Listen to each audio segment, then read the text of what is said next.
Hey everybody, welcome back to the channel. If you're watching this, I wanted to cover 5 tips for installing a 2-post lift. If you're watching this video, you probably know how to read instructions, but in this case, not quite everything is always covered. So I wanted to cover a couple things while it's still fresh. I haven't even picked up my tools yet.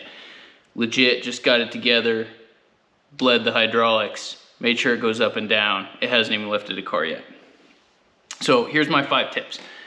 1, you're gonna need some help. I do everything pretty much all by myself, but to tip these posts up, this is a ALI certified TR10C lift from A+ Lift. They're not paying me anything. I just, happy customer. You can't put these posts up yourself, nor can you put the crossbar across by yourself. I tried, I could get it the top of the post about belly height, and that was it. I did have to recruit some help. My buddy came over and helped me put the posts up and then helped me put the crossbar on them, but you will need some help. I have read some forums where some guys are like, oh yeah, I just picked it up. It probably wasn't an ALI certified 10,000 pound lift. This thing is heavy. So 1, get some help. 2, you're gonna need extra horseshoe spacers. I would consider my shop floor very flat. When I put stuff down, it doesn't roll, ever. It's very flat, very high quality job, and I ran out of horseshoe spacers. What is a horseshoe spacer? Well, it looks like a horseshoe, and it goes under the 3/4 inch bolts. There's 5 on each post, and it levels the post. Well, here's the thing. I have a theory, and I didn't check it. I don't actually care. I just wanted it to be level. But when they weld the post onto the base plate, even though it's like 3/4 or an inch thick, when they are only welding on one side, it dishes it a little bit. And I think these are compensating for some of the dishing. So anyways, the reason I call these out is because it came with a pack of, I don't know, 10 or so thicker, like 1/8 inch ones, and then like 20 thinner ones. And I ended up using almost all of them on the first post. So I had a little freak out moment, and that night I went and searched all over the internet and ended up finding these. They're slightly different, but they're pretty much the same size, but they're 1/8 inch thick, 3/4 inch slot, 2 inch by 1.5 inch OD. I'll have links to all this stuff down below, but this is a 50 pack. You can either get a 3-pack or a 50 pack, and I knew I was gonna need like 10 of them, so I just bought the 50 pack, and now I've got spares. So order spares of those before you get started, because you're probably gonna need them. Third up, when you're drilling your holes, if there's rebar in your concrete, and there should be, my concrete's 5 inches thick, and then in these 2 spots where the posts are, before I poured it, I have 2-inch foam board insulation under my slab. I left the foam board out in those 2 spots. So those 2 spots are 7 inches thick.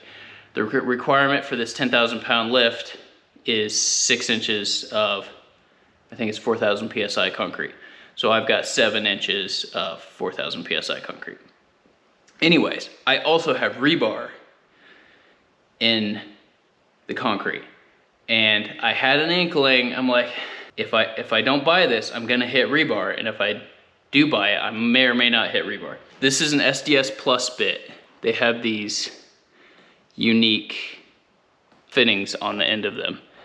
So they're ran by, this is a Bosch Bulldog Extreme, but like Harbor Freight, and you can get them on Amazon and stuff. They're kind of a universal SDS Plus bit now. But this is a normal bit. Notice it has, it kind of looks like a drill bit, but it has the, you know, the, whatever you call it. I don't know. It's a concrete drill bit. That's what it is. They all look like this, right? So this is 3/4 inch bit. This is a 3/4 inch rebar cutter with carbide tips. So I put in that whole post, didn't hit a single piece of rebar, and I knew there was a piece of rebar running through that area. And then I went to put in this post, and the very first hole I drilled, I was drilling with the regular bit and it felt weird. It just kind of stopped. And I didn't, and it says in the instructions, like, don't push it, let the drill do the work. So I was drilling and it kind of stopped. Felt weird, I wasn't sure, I pulled it out, looked at it, and I didn't want to round off this bit. So I took a pencil magnet and put it down, you know, one of those extendable magnets, put it down in the hole, and sure enough, I came up with metal shavings. So I knew I hit rebar. So you take the hammer drill and you turn it on drill only. If you run this carbide bit on hammer, it will destroy it. So you run the regular bit down until you hit rebar, and then you run this bit on drill only until you get through the rebar, and then you switch back to the hammer drill bit. If you keep going, you will destroy this bit. Because I saw some reviews and they're like, oh, this bit only lasted like 5 minutes or one hole or whatever. That's because they used it wrong. It's user error, it's not the bit's error. So, how do you know when you got through the rebar? That's an interesting question, and I had to figure it out for myself. So, when I hit the rebar, I stopped using this, I switched to this, I started drilling, and I kept pulling it out. I'm like, I don't know, maybe the piece will come out with it. And then I finally got the idea. I would just drill with this and then stick my pencil magnet down the hole and pull out the metal shavings. And I kept doing it over and over and over again until I got to the bottom of it, and then I stuck my pencil magnet in, and a, you know, this size whole piece of rebar came out the end. And I took a picture of it, I'll put it right here, but it makes like a little rebar cutting. So when you get that piece out, you're all the way through the rebar. You can switch back to hammer drill mode and drill the rest of the way in. So through all of that, I only hit one piece of rebar. But if I wouldn't have pre-bought this bit, I would have been out of luck that night. And most hardware stores, I would argue, don't carry these. So if you're gonna do this project and you have rebar in your concrete, go ahead and buy a rebar cutter, even if it's just for insurance. They're not that expensive. All right, so fourth thing I'm gonna say is be patient. Everything was really good, except for a couple very small pieces. And this is why I say be patient, because some of the designs had been updated, but the documentation didn't necessarily get updated. So here's my example. In this documentation, the safety bar goes all the way to the end by the pulleys. And if you look up at the lift, the safety bar is not even close to going to the pulleys at the end. And there was a special bracket, and none of this is in the documentation. There's a special bracket over here that hangs the bar. And then there's basically an electrical box on this end that hangs from the bottom of the crossbeam. And the bar just pushes on a switch, and when the bar gets lifted up, it breaks the circuit and will stop it. But it didn't look like that in here. So, I mean, you just be patient. You might have to stare at it for a little while, but it's not rocket science. But don't skip steps like this. Like, I get it's just a safety bar, but you need to have it on there because you don't want to crush the roof of somebody else's car or your own car or something, because that would be unfortunate. And then the last thing, buy extra hydraulic fluid. I read somewhere that this takes 3 gallons of hydraulic fluid. Well, it actually took about 3.5 gallons. So I got it in and I got it enough to fill it up, but then once I started bleeding it out, it ended up reading below level. So however many gallons you think you need, right there, buy an extra gallon, because I ended up having to go back to the store for that. So anyways, that's the 5 tips I have, having just now finished putting together my 2-post lift to make your experience a little bit smoother.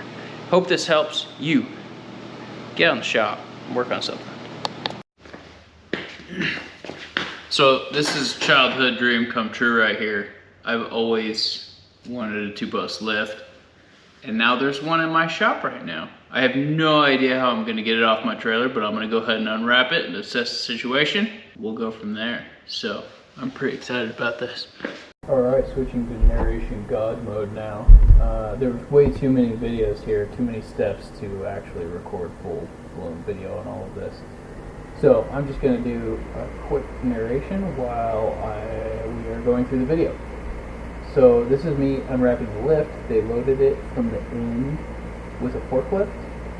They actually grabbed it from the side and put it on the trailer long ways.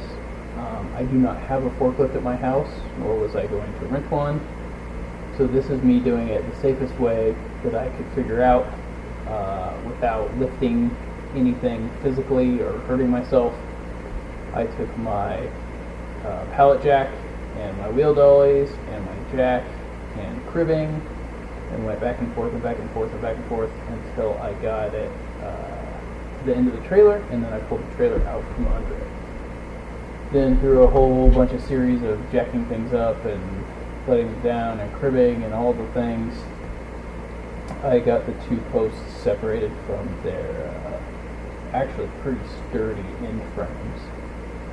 And my pallet jack has seen better days. I actually traded a mini fridge for this pallet jack, so you'll see that it lowers itself in the videos because it's a little leaky.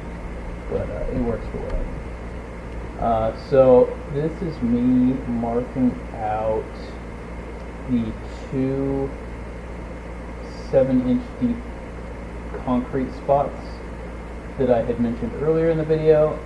I actually have marked on the wall. I had measured it out and written down the measurements, but I had also marked it on the walls. That way I could just follow them kind of like coordinates, like A5, like old school battleship, like this is where the corner is. So this is, I got the posts all laid out.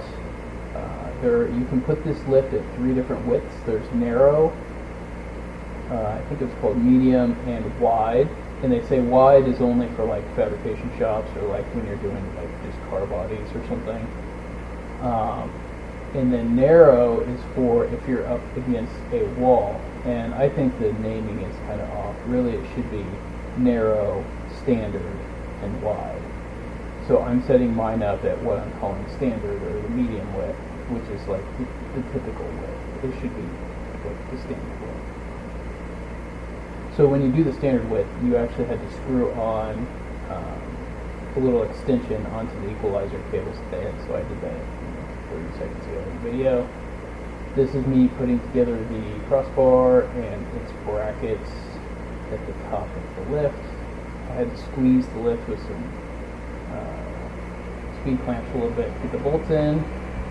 My buddy came over and helped me tip these up. I tried to tip them up myself. It does not work. I'm a pretty goofy dude, but I couldn't lift this up. So, but the two of us lifted them up together, no problem.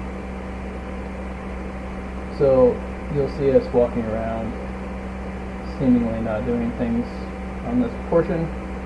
A lot of what we were talking about is like how long vehicles are and like where we should put the posts. I ended up putting the posts basically as far back from the wall as I could. That way I had as much room as possible in front of the lift. And I actually, after the lift was up, I actually ended up getting rid of a couple filing cabinets at the front of the shop, and I moved some, and I got rid of one, and freed up quite a bit of room up there, but it turned out to not be an issue.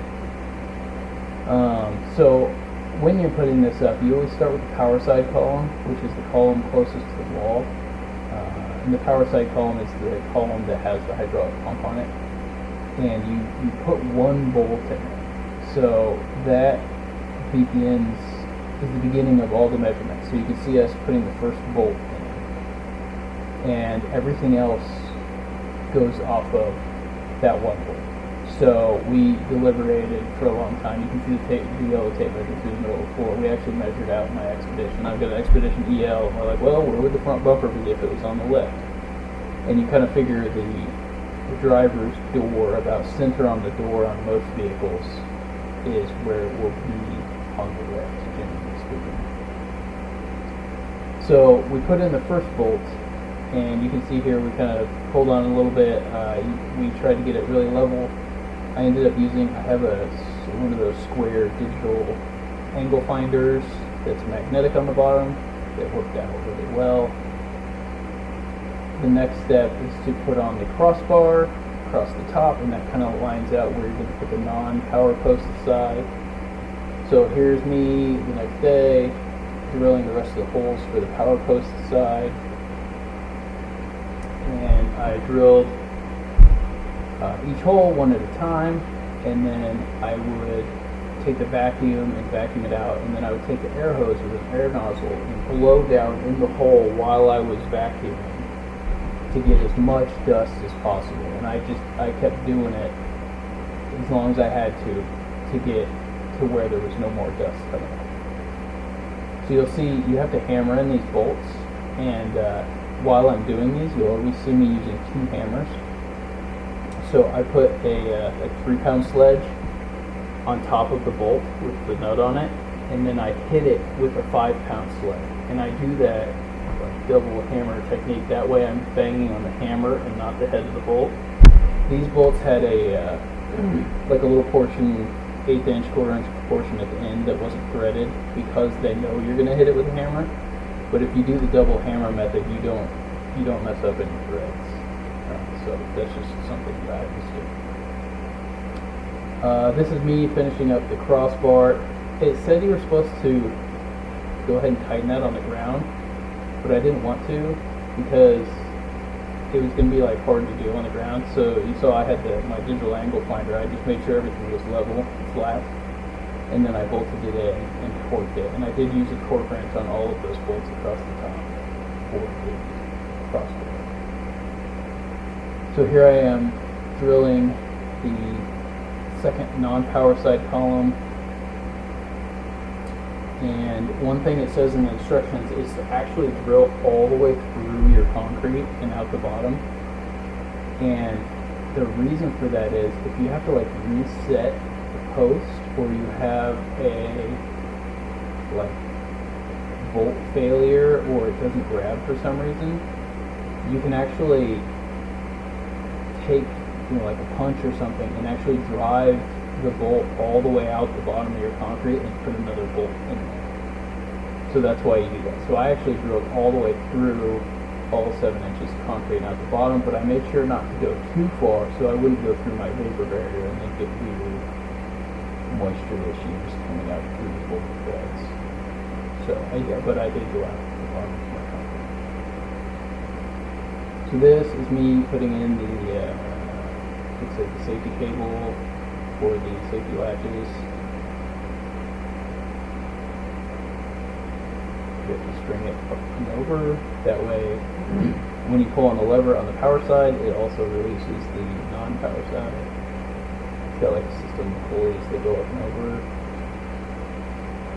And you can see me here torquing the bolts on the post. They had to be torqued to 150 foot-pounds. And I did not have any issues with any bolts not making over 150 foot-pounds, so that all went pretty well. This is me tightening the equalizer cables. This part's kind of a pain in the butt. There's just not a good way to get the wrench in that hole on the column, so you just gotta do it the best you can.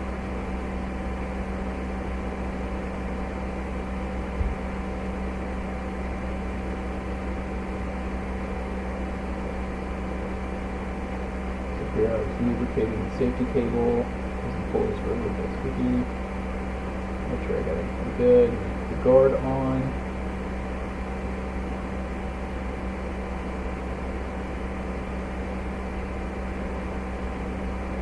Okay, bring the guard on the other side. And next up is the safety bar. So as I talked about earlier in the video, this didn't quite match up with the instructions, but once you figure it out, it's actually super simple. So you can see where I'm bolting on that, what looks like an electrical box, and then there's a hinge on the other side that I just put up, and it's just a normally closed switch that has a bar laying on the top of it that makes the connection. Actually, I guess it would be normally open switch. When the bar is setting on it, it closes it. But if the bar gets lifted up, it opens the switch and stops the hydraulic mode. But it's not that big a deal. So bolting on the hydraulic pump and the hydraulic lines. I did end up, you can see up at the very top of the post where it kind of lays on the edge of the post. I actually cut an extra piece of wood. I don't know, I think it was coolant hose or something, and sleeved that on both sides where it touches the corner of the post, just to keep it from shifting. This is me hooking up the power to the hydraulic pump. I probably should have gone up and over across the ceiling. I didn't want to, so right now I have it set up just like it's an air compressor or something. So I bought, I believe it's 10-3 hookup wire. You can get it at the hardware store. It's called, I think it's literally called hookup wire. And a 220 plug, and I just plugged it in like it's an air compressor. And when I'm not using it, I unplug it. So that works out pretty good. Here I am attaching the wires from the hookup wire to the tail, the lead that they gave me that came with it. You will see I did take the front cover off where the button is. The safety wire has to be wired in line with the button. So you actually, the button had terminals on it, and I connected one end of the safety lead to one of the terminals on the button, and then this is one the first terminal that was lift on the button of the new 2-post lift. Let it rip.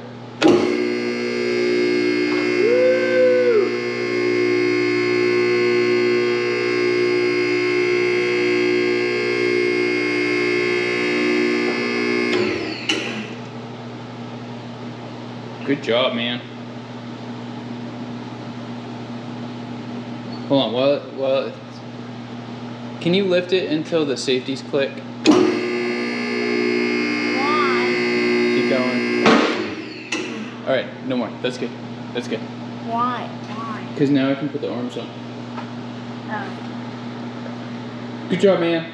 Thank you. Alright, so now that we got everything wired up, we lifted it up a little bit, and then put the arms on. These yellow arms are quite heavy. I was able to pick them up myself, but if you're not too spry, you probably want help.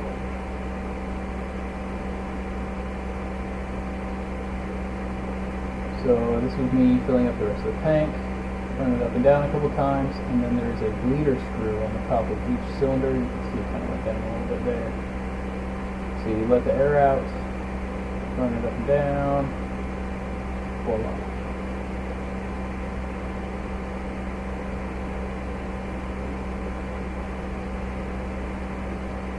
And then here's me putting on the metal covers for the hydraulic lines.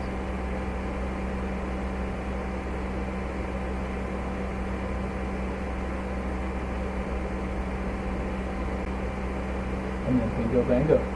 Everything's done. We've got a fully operational lift. So I hope this was helpful to everybody. Kind of a step-by-step of what was going on while I was putting it up. And you, run shop 4 by 10.